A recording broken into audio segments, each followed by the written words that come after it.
What up, what up, what up? It's your boy Roy, accompanied by the one, the only, the Dominican Badman Serge, aka the Floor Price Guy. And we're coming back to you with another UFC post fight reaction and analysis. We're Combat Sports Guys. Thank you for tuning in. Make sure you like and subscribe. Before we get into it, Floor Price Guy, how are you doing, my man? I'm good, brother. Always a pleasure doing this. It was a great card, Moreno versus Albazi, and I'll give it back to you, champ. Yeah, before we get into the card, as always, we like to show you guys how we did with our picks before jumping into our bets. If you look here, we had an overall success rate of 70%. I myself had a 69% success rate. I was off by 4 fights, whereas my man over here was off by 3 at a 76% success rate. We'll be getting into these fights in depth as to what we thought and what we think is next and what went wrong. Why did we go with the pick that lost potentially? So we'll get into all that. My man, I'm going to throw it to you. Yeah, I mean, look, you love to say, champ. Everybody's financial situation is their financial situation. So one of the things we're trying to implement is if we're going to be doing picks, we might have a little bread and we'll throw it in, just to back up our claims. Now, I wanted to kind of put in the parlays first because one of the very interesting things that you're going to notice is in many of my parlays, I had Mr. Mark Andre in. And yeah, I mean, look, that's the game. I mean, when we get to dissecting him, what we're going to kind of discuss, another fighter was Chad. I did do the DGM play, and I said, you know what? Maybe Canada. Let's throw $5 and parlay all the Canadians. So that was pretty cool. If you go to the next slide, this is where we kind of quantify the wins. So couple different ones. I bet a couple of money parlays, but let's start with that, 2-bet parlay at the beginning of the fight. Cody Gibson looked fantastic at 1 point minus 7,000 favorite. Holy S, nobody thought that man was going to do that. Jamie Lynn, a little bit of controversy. As we were kind of speaking back and forth. Not many people are happy with this decision. I would assume it's parlay heavy. Then we got Mike Malott, which I got him on a money line when Trevor was starting to kind of put a little bit of pressure on my guy. Shout out to Mike. Mike did good. He's still a little gun shy from the knockout of Neil Magny, and we'll get into that when we start kind of going to fight. Aaron Blanchfield, champ, we'll get on that as well. And my brother Brandon Moreno. Nice. And if you follow us on X, we do post our full fight recap and analysis as the fight immediately ends. We give a round by round analysis. We give a live update on the live odds. A lot of people seem to like that. We get some good back and forth, and we get some returning people visiting us, commenting, interacting. So if that's what you like, if you're unable to watch the fights, follow us on X. We do provide that type of content. We did get banned momentarily because my man was making some threatful comments on X. I'm joking. X misinterpreted the fact that somebody got the guillotine win as we were wishing that somebody would get guillotined, and we got banned for 12 hours. But we're back. No worries. We do provide that. Make sure you check us out. And in addition to that, towards the end of the week, we are putting out our bets and our parlays. One of the parlays that I put out hit. The other one did not, due to having, as you mentioned, Mark Andre in it. And yeah, so we'll move on into the full card breakdown. Kicking off the card, we had Jamie Lynn Horth beating Ivana Petrovic via split decision. How did you score this fight? How did you see these two? The pick for both of us was Horth, but as the third round was ending, I was kind of already convinced that Petrovic was going to win this fight. What did you think? Yeah, I mean both of us, right? Like, so I think it was a very decisive round for Horth in the first round, but then sorry, no, she lost the first round because at the end of the first round, Petrovic was minus 170, and Horth was a plus 130. It just flipped. But round number 2, the odd makers had given it to Horth. I'll be honest with you. Even though we selected Horth, I think we're both in understanding that to us Petrovic won. What do you think, champ? Yeah, I think it's the the decision making that they have Mike Bell on the scorecards yesterday night, and the Canadian buffer. I think one of the things that they probably were looking at was the pressure, right? The forward pressure and the consistent attempts at takedowns. But yeah, it could have gone either way. I think Petrovic. I was leaning more so towards Petrovic, but Horth got the win, Yeah, and that's it. and I went to go check at the stats, and based off the stats, like you could see Horth winning, but it does not Mhm. account for kind of what do you call it, power punches or certain things like that.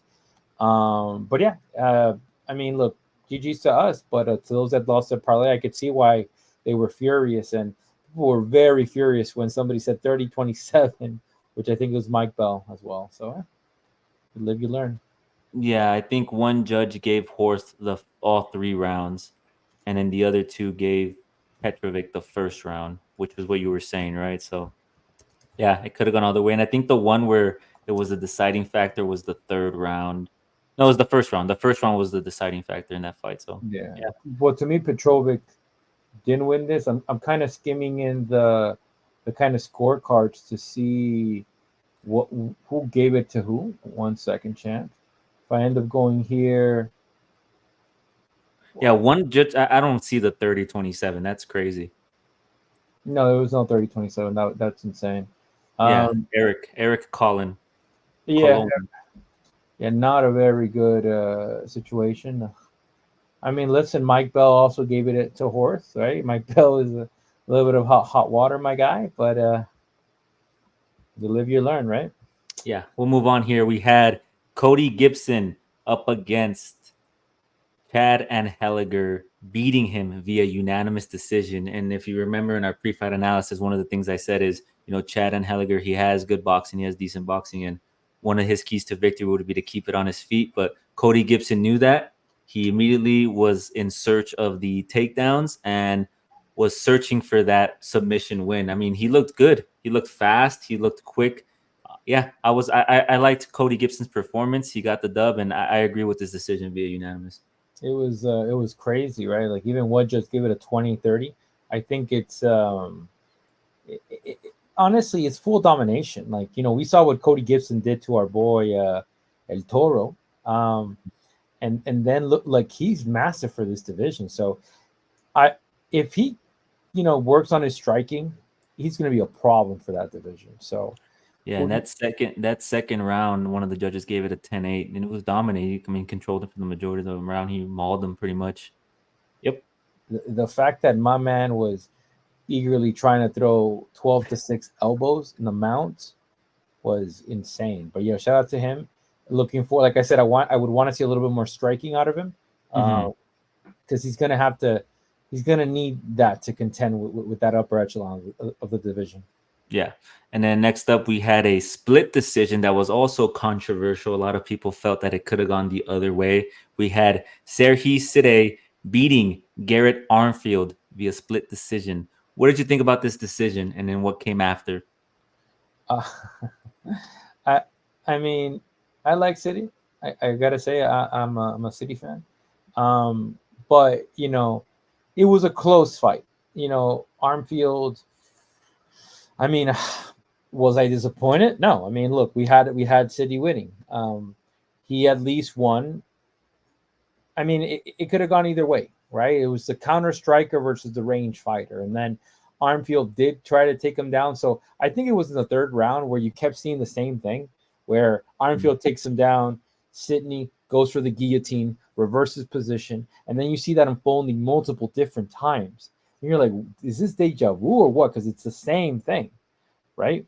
And Yeah. it's what it's. I think Dana said it best. Like, okay, well, you took the guy down, but you don't damage him. But then the guy's going for a submission. So how do you count that? So I think it was a good decision by Sydney. But I don't agree. It's Sydney. Sydney needs, Today. yeah, he needed to not say what he said. He said, "I lost the fight. Shouldn't have done that, brother.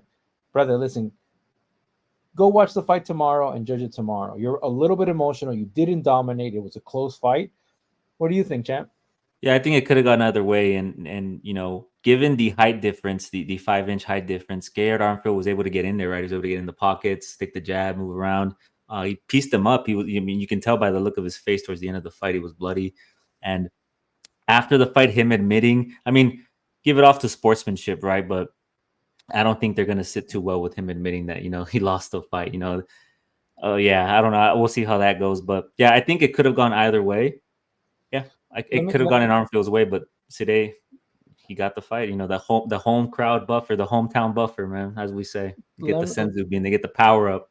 Yeah, yeah, and like let me check the kind of like the odds, right? So the odds had Sydney winning the second round, Sydney winning the first round, but Hmm. going into the third round, they had Armfield winning, but by -240.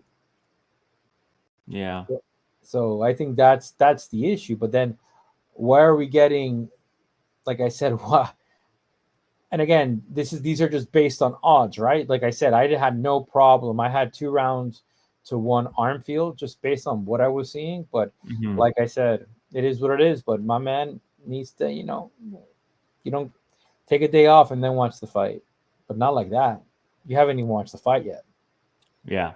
Next up, we have some big boys looking like they just got off the couch. Alexander Romanov versus Rodrigo Nascimento. Romanov beating him via unanimous decision. I agree with this decision. You know, in our pre-fight analysis, one of the things I said was this fight is can go either way. It's gonna come down to who has the better cardio, right? And I'm surprised that Romanov didn't look like how he did in his last fight. He looked like he was good in the third round. He didn't look depleted. He didn't look gassed out. He was still there throwing. He was in the center of the octagon exchanging blows. He didn't go for takedowns, I think, in the third round at all, right? He was on his feet for the majority of the time, Yeah, right? my man So tried yeah, to I take. think his game plan was exactly what we predicted, what we stated. I had chosen Nascimento to win the fight. Unfortunately, he lost, but Romanov, he got the takedown early in the round, and he was able to, you know, pace himself throughout the whole fight, and he pulled out the decision win. So yeah, that's all I got. Yeah, and he did good, right? Because the strategy was let me take him down and let me lean on him, and that's. Hmm. And I mean, look, going into this fight, like I had kind of previously stated, like Nacimiento did fight Derek Lewis.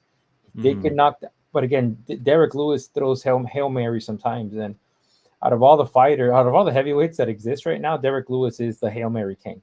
That being said, Nacimiento's fight IQ wasn't really there.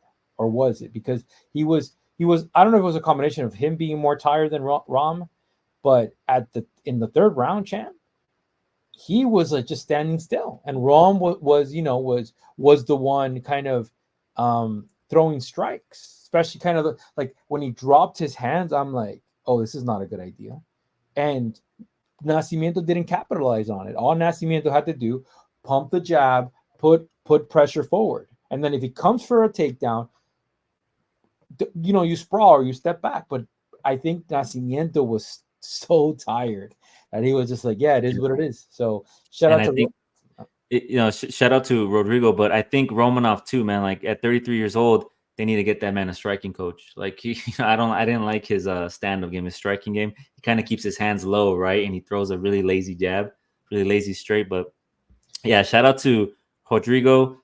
Yeah, Alexander Romanov got the unanimous decision win. Here's a question for you, champ. Before we move on to the next fight, you think if they sign a guy like Junior Dos Santos, they at the age he's at right now, you put him against one of these two, how do you think he does? That's a good question. We'd have to find out if they ever do that. Go ahead.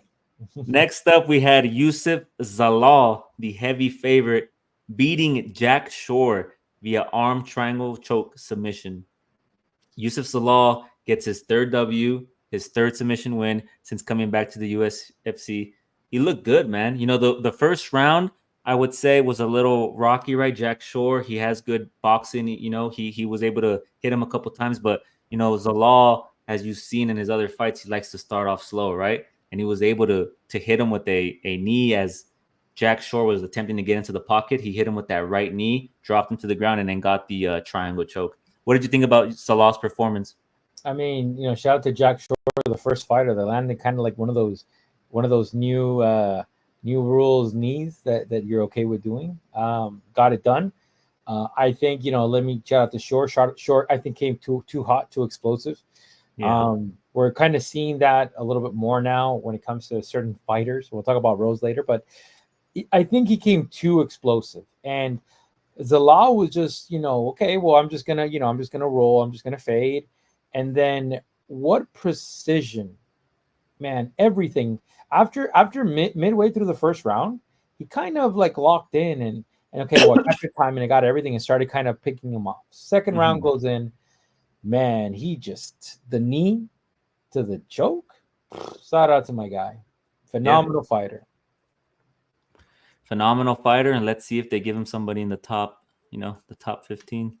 We'll see what's next for him. He's exciting, right? He's fast. He looks good. He's confident. He has this new, it's like rejuvenated, right? It's a new version of himself. So we'll see. We'll see. Next up, we had Charles Jourdain beating Victor Henry via guillotine choke. Now, Jourdain's debuted at bantamweight. He looked good, man. He looked fast. He looked quick on his feet. He kind of fought how I expected him to fight. Just unfortunate for Victor Henry, right? He got caught up in the guillotine, but he looked good leading up until that. But yeah, shout out to Charles Jourdain. I want to see what he does at this new division. Yeah. I mean, look, and Jourdain did exactly what he was going to do. Also, taking into consideration that he dropped weight classes. He was in a much bigger weight class. He looked phenomenal. He looked strong. It was phenomenal. It was great. And yeah, like he landed that choke, and like who expected that choke? Nobody did. I was expecting a decision or a knockout, but to get the choke, I mean, it's just the cherry on top. And shout out to Jourdain. I mean, look, excited to see his next fight and this level of capacity. He was throwing heat, champ. So shout out to him. Got it done. Shout out to him. We'll see what's next for him.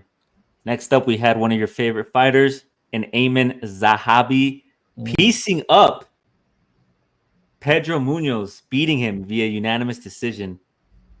One of the things I noticed while watching Zahabi, which probably frustrates you, is his footwork, right? I think it's the footwork that upsets you because I know you used to box and watching his striking, it irritates you. I don't know why, but his movement, I'm not too hot on, but he got the dub here. What do you think about his performance in beating Pedro Munoz, the durable?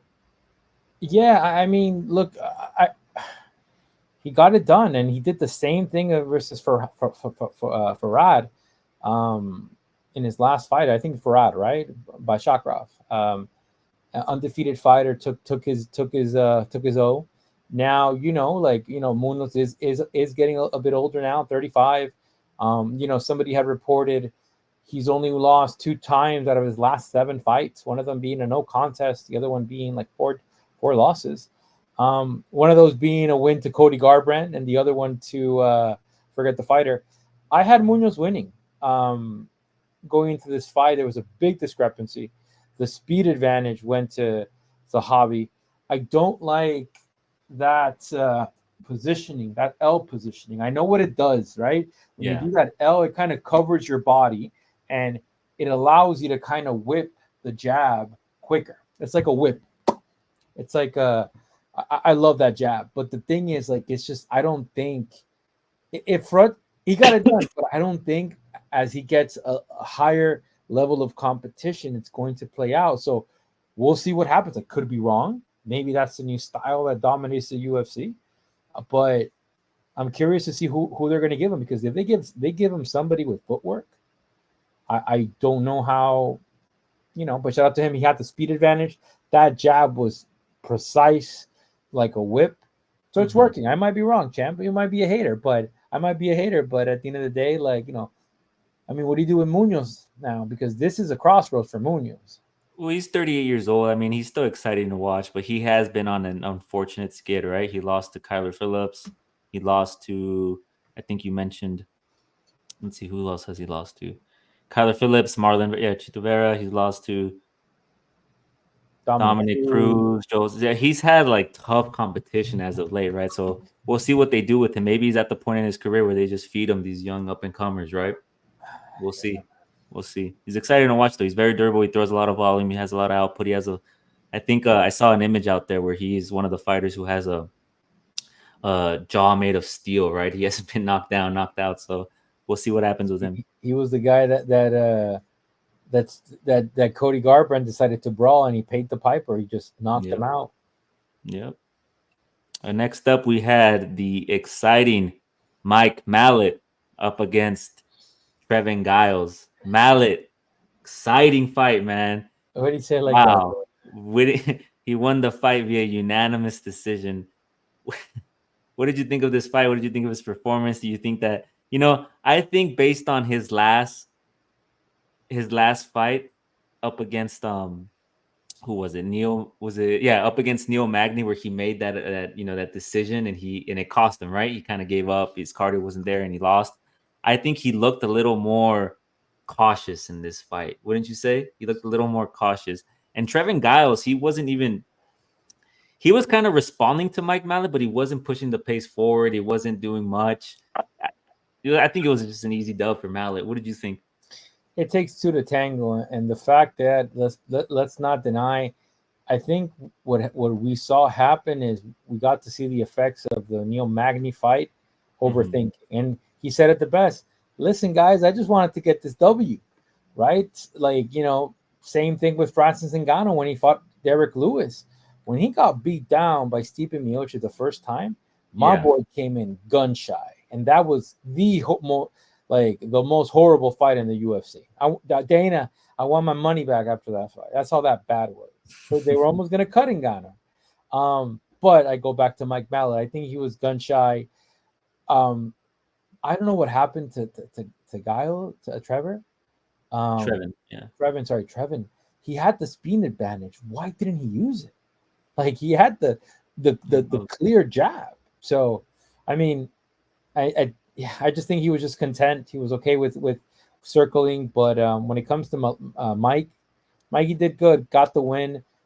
But I do want to see more confidence in his next fight. Like, if he didn't have the kicking game or that level of explosion, he would have lost, right? So we'll see what happens next fight, champ.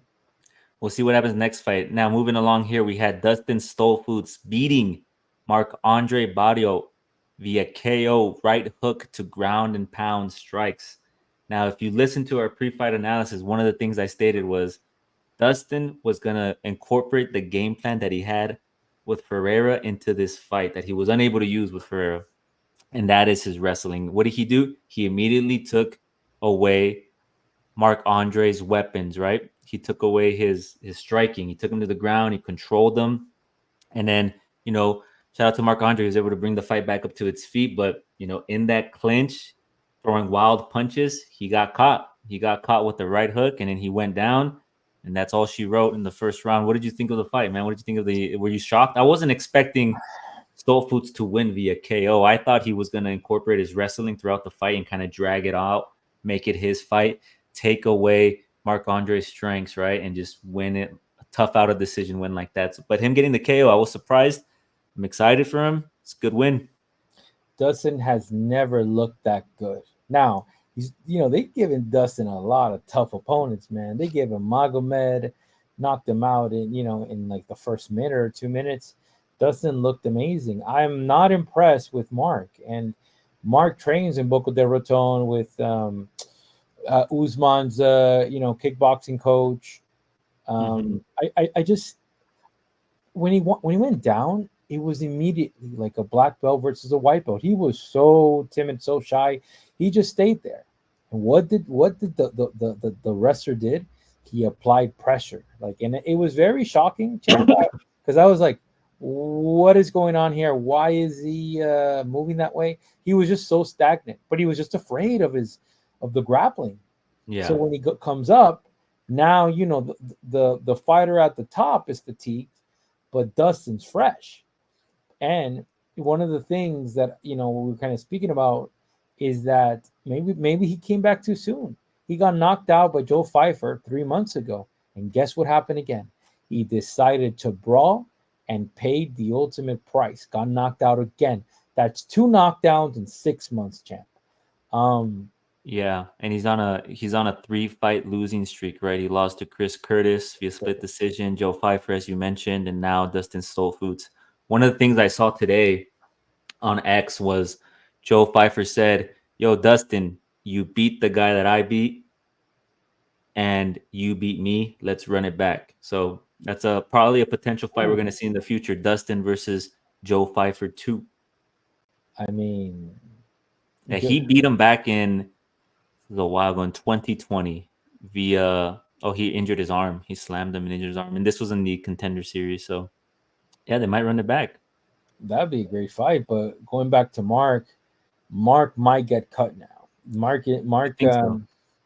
I mean, 2 knockout losses is not good now, and that's I lost a lot of parlays on Mark. I'm not upset because I lost a parlay. I understand the game, but I just I mean, I don't know why. One of the things he's known for is striking and stepping back. Striking, he has that kind of bounciness. Why did he brawl with a wrestler?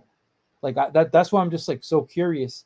Why did you decide to open up and In the clinch, right? Yeah. yeah, that I'm not okay with. I'm not okay with that, and I would want maybe it happens sometimes. You're in the heat of the battle, you see red. This guy has been leaning on me. I'm gonna get him. But Dustin, was secured the knockout, and shout out to him. He just flat. But champ, 2 KOs in less than 6 months. The UFC is not okay with that. I'll tell you that right now. There's a possibility he'll get cut. But maybe take a year off, take a year and a half off, recover, and come back.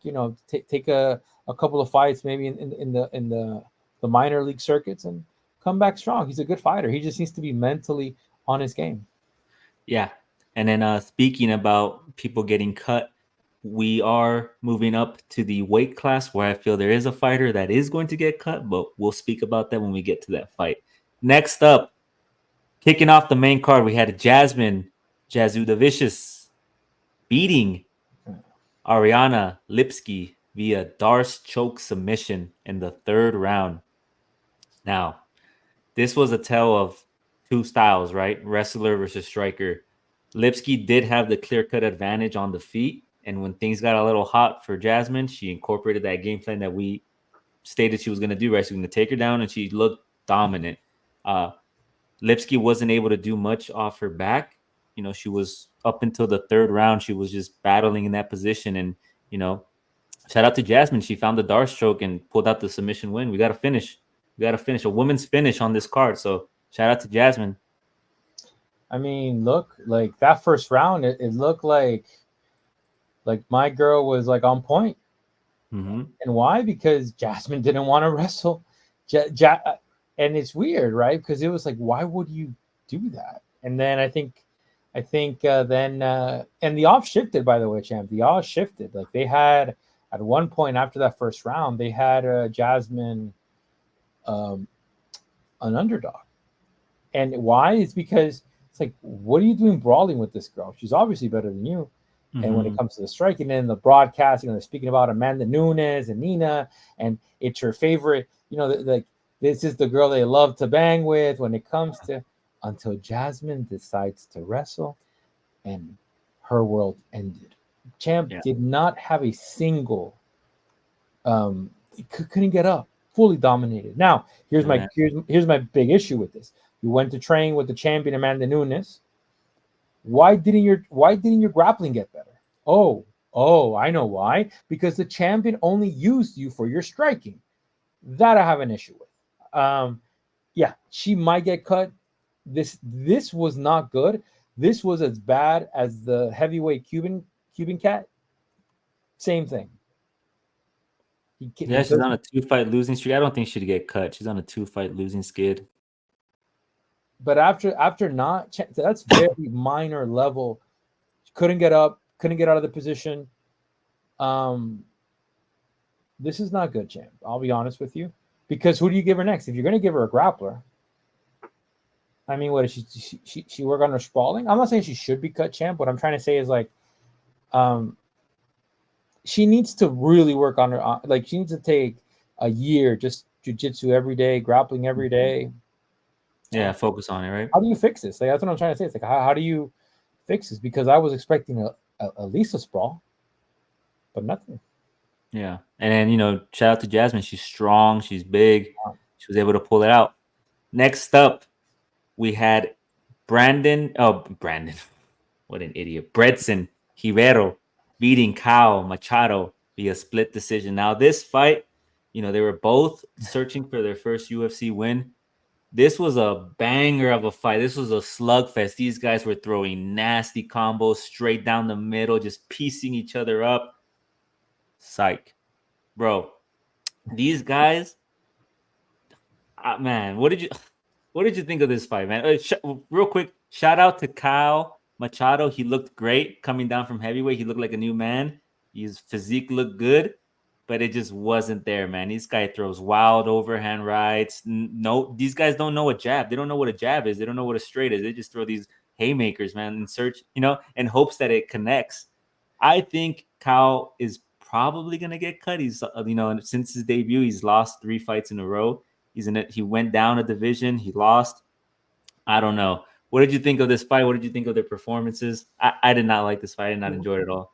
Well, I mean, look, I was expecting Roberto to take him down a little bit. I was but my man had to reach, and this was a close fight. It was a close fight, and what's weird about it is like, Machado has landed the same amount of strikes in his last 3 fights. By the way, 70. I saw that. Yeah, I think it's 76 significant strikes, but you know what's crazy? In his 3 losses, he's outstruck all his opponents, and he's lost every fight.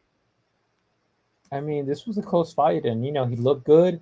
The champ calls me now, and he sends me a picture of Machado and says, "My man looking good," and in my head, I'm like, "Champ, there's no way," because I don't know, man. This fight was weird.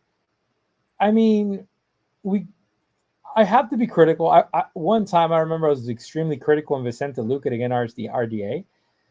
What happened to the jabs? What happened to the crosses? Like, what happened to, those boys were throwing looping shots, and it was even a point where it was like, you throw a combination, and then I'll throw a combination. You throw, I'll throw. You throw, and it's like, okay, guys, what are we doing? At the end, it started getting a little bit, dangerous. But yeah, I mean, a shout out to Rivero. It wasn't the most impressive win. He didn't really utilize his full skill set. I think Machado did. Machado looked more. He was still tired, but he looked better than his previous fights when it came to his condition. But I thought, similar to Jourdain, I thought he was going to come down a weight class and look faster, look stronger. And then the thing that irks me is there's no sense of urgency, right? Both these guys lost 2 fights in a row. You would think that they'd come out here with the mindset like, listen, I want to secure another contract. I want to secure, my my place in the organization. I'm going to come out here. I'm going to put on a show. I'm going to put it all out there. If I get taken out, I get taken out. I'm going to go out knowing that I put it all out there. And it just, that mindset, I didn't feel like it was there. And Champ, he was. There were the third fights. There was the third last fight, and the everybody's tuning in.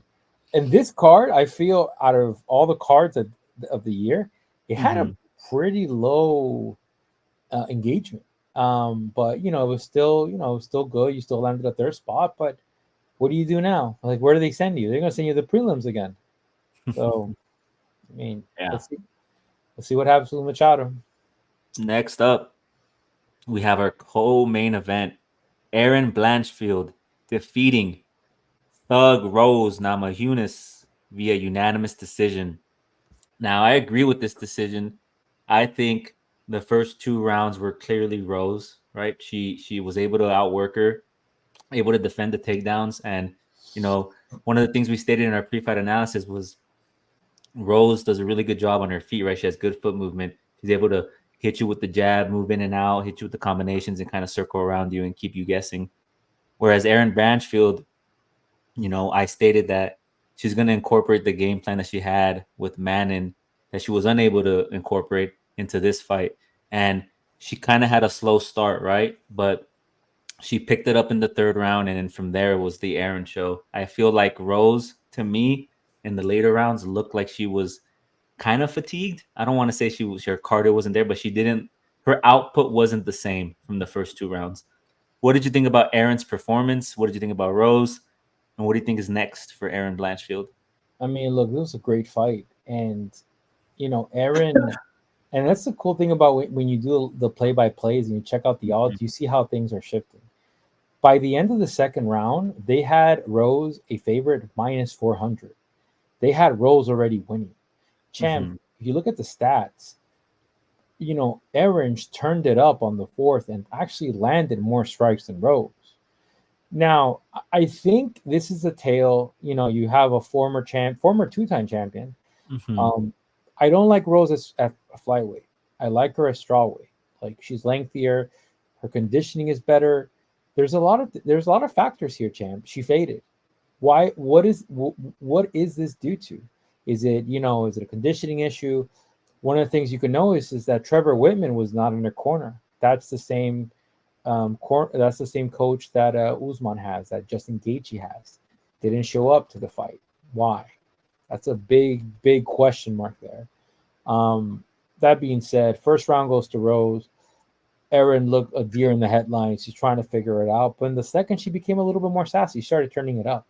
There was a shift in the third round where when she took her down, that's all she wrote.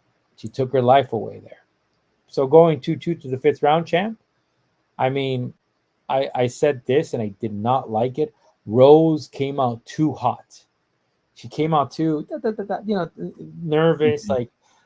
This was in the third round, right, or the second round? The fifth round, actually. Fifth round, right? She came out like hot. She came out blazing, and I'm like, why would you do that? Like, it's 2-2, but it goes back into her main coach wasn't there, so I got to find out what happened with that.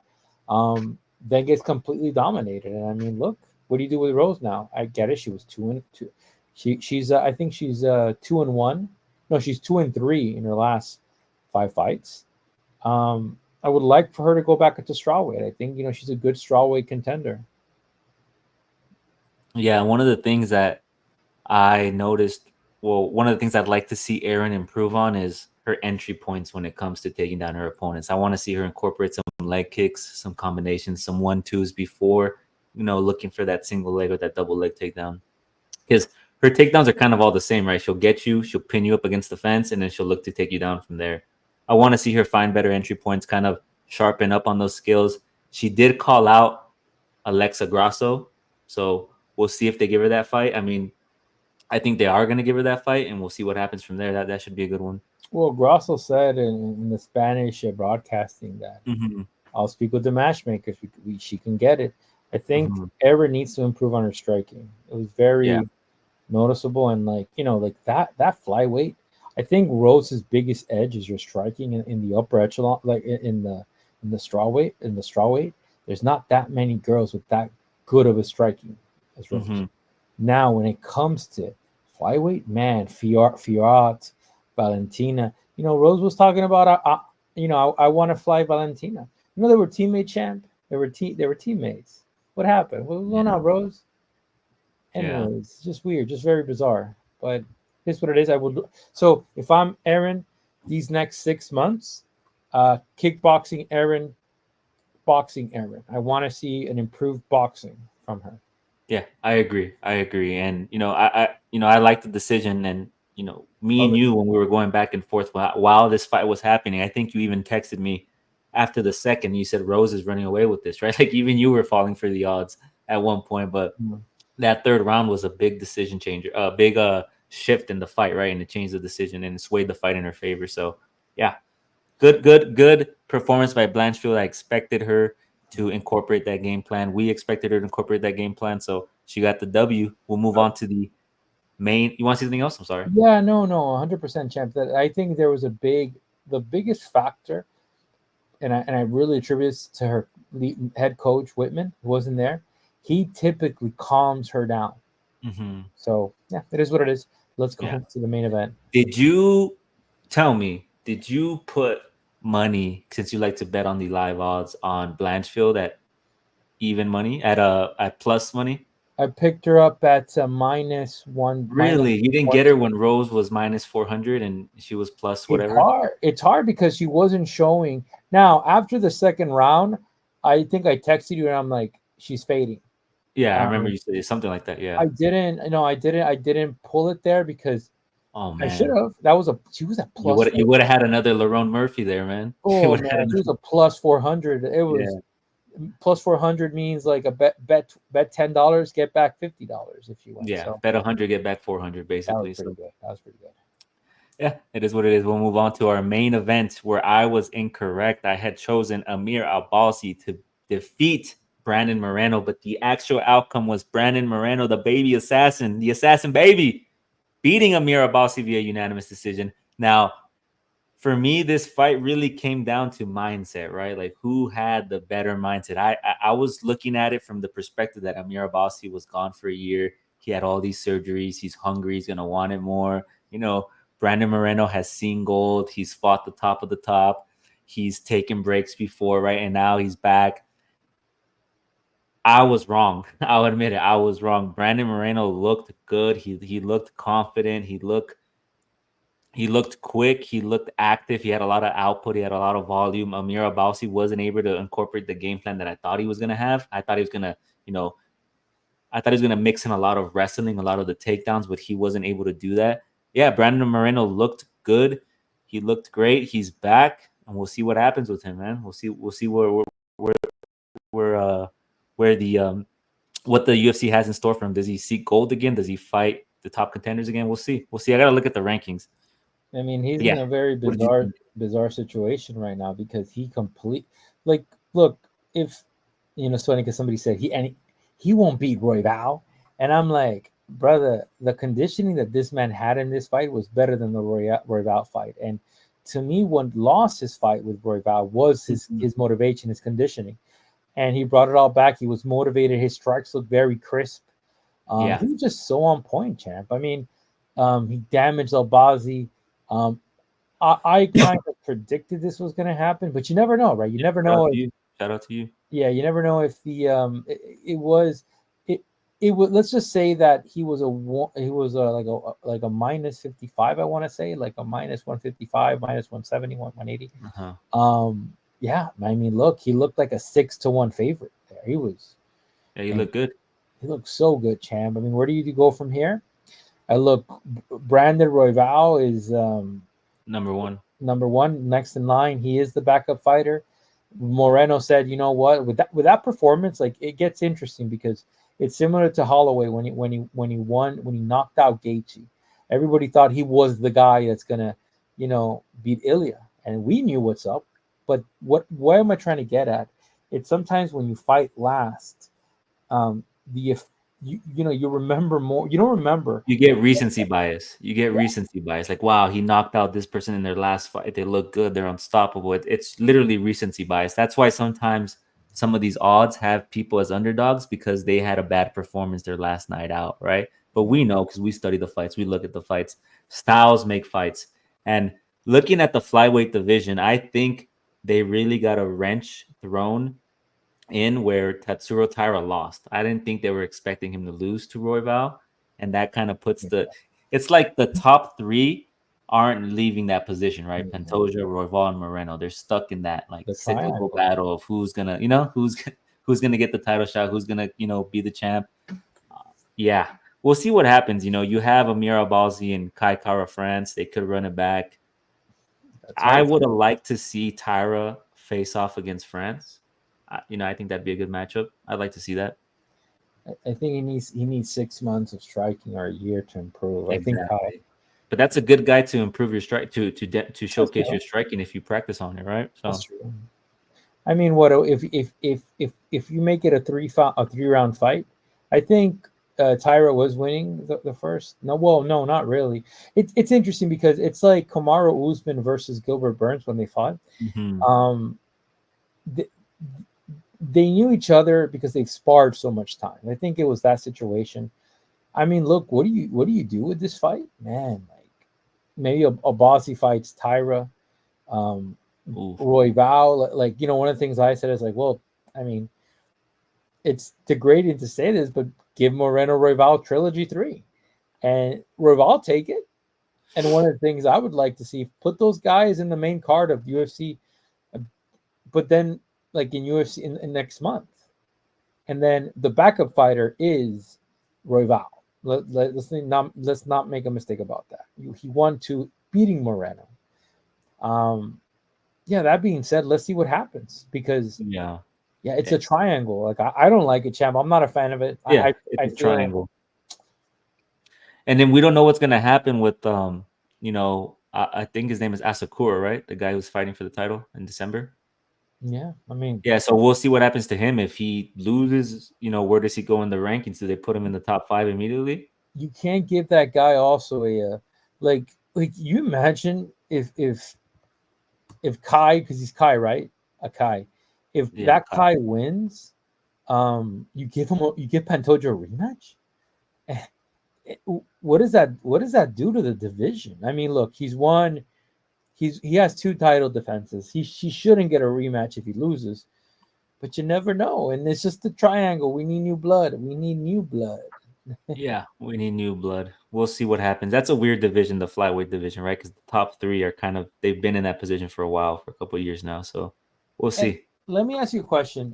One of the things before we wrap her up, watching Brendan Moreno fight, it's such a it's so like a fresh of breath air. Yeah. One of the criticisms that back in the day, the goat of the flyweight division at the time, Demetrius Mighty Mount Johnson would get. A lot of people would sleep on his fight. What's the difference here, champ? I look at Moreno. I look at a very exciting fighter that nobody's complaining, nobody's being about. But then, I look at Mighty Mouse and I remember all these different people just saying he's boring. But he was very dominant. What do you attribute this to? I don't know. That's a good question. I'm not sure. What would you say it is? I don't know, champ. Like it's you think it's the size? You think the fact that they're smaller and that's no disrespect, right? I'm not the biggest dude, but I'm saying like you think it's the fact that they're naturally like 5'5". I think how tall is Demetrius Johnson? I don't know off the top of my head. 5'3". He was 5'3" at one time. Let me see. You're gonna look it up? Yeah, look it up. Mighty Mouse height. 1'6". What is that? What, yeah, it's 5'3", as you mentioned, per Wikipedia. Yeah. So I think a lot of it is they look smaller, right? So they don't have as much explosive or powerful knockout power like some of the other divisions, right? Like you look at a welterweight division or a light heavyweight division. That could be the reason, but yeah, I'm not sure why, man. Demetrius Johnson was one of my favorite people to watch. He's one of the GOATs in my opinion. I did find my sleep once in a while falling asleep. I don't know. I don't know why. Don't hate me. I love Demetrius Mighty Mouse Johnson, but I'm under that impression of why. Like why? And it's the same thing. Like the reason why he got cut. Sorry, why he got traded. Why is it that I mean, you look at what that division is now, and you look at what he did. He fought a lot of killers too. So I don't know. It just begs the question: what's the difference here? What are we looking at? Is it ethnicity? Is it a nation? Is it color? Like that's what I'm trying to get at, Cham. And again, this is not for this video, but shout out to Moreno, shout out to Mighty Mouse, the best of all time.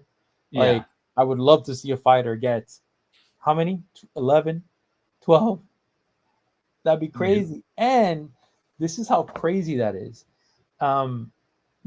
Moreno was in the Ultimate Fighter to face Demetrius Mighty Mount Johnson if they won. And Tim Elliott had won that fight. So shout out to him, man. I think it's amazing what Moreno has done. But yeah, I just found it very interesting, that little piece right there. Yeah, thank you for sharing that. So we'll go ahead and wrap it up. Once again, guys, here are our picks for this card. We are steadily picking these fights at a successful rate. I think we're averaging like over 70% success rate with our picks. Our bets aren't bad. We are in the positive. One of the things we're going to start incorporating, we need to get better at, is putting out our picks. I'm aiming for Thursday, Friday. putting out our picks via our X account for you guys to see. Once again, everybody's financial situation is different. You know, we're not going to tell you how much to put or what to put or force you to put anything. It's kind of just out there for you to see. And if you want to tell it or do something of the similarity, then go ahead and feel free to do so. But we'll do that. And we'll share our wins and we'll share our losses as we do with our picks here. You know, a lot of these other YouTube accounts, they don't share whether or not they were correct on their pick or not. They kind of just move on right away. And that's no slight to them, no disrespect, but this is what we're doing. You know, last week for UFC 308, you know, I had a 92% success rate, whereas my man, I believe you had a 7, was it a 70? What was it? 62, 70. It was a 60. I think it was 62 or 72, whatever it was, but regardless whether it was whether the success rate wasn't good, his bets were in the positive, and that's one thing that we kind of want to hammer away. Picks are different from bets, right? Just because I picked Horst to win, one of the parlay pieces I had was for Horst and Petrovic to go over 2.5 rounds. So that's something I'm going to consistently be planting in your mind for people to understand. But yeah, I'm Roy.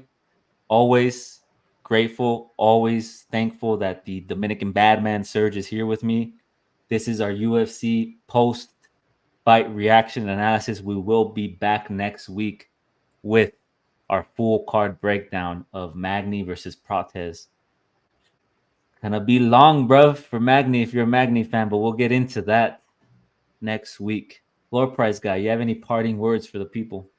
Meow. All right, guys. Yo, peace out. Love what you love. Do what you do. Enjoy your Sunday night. Late.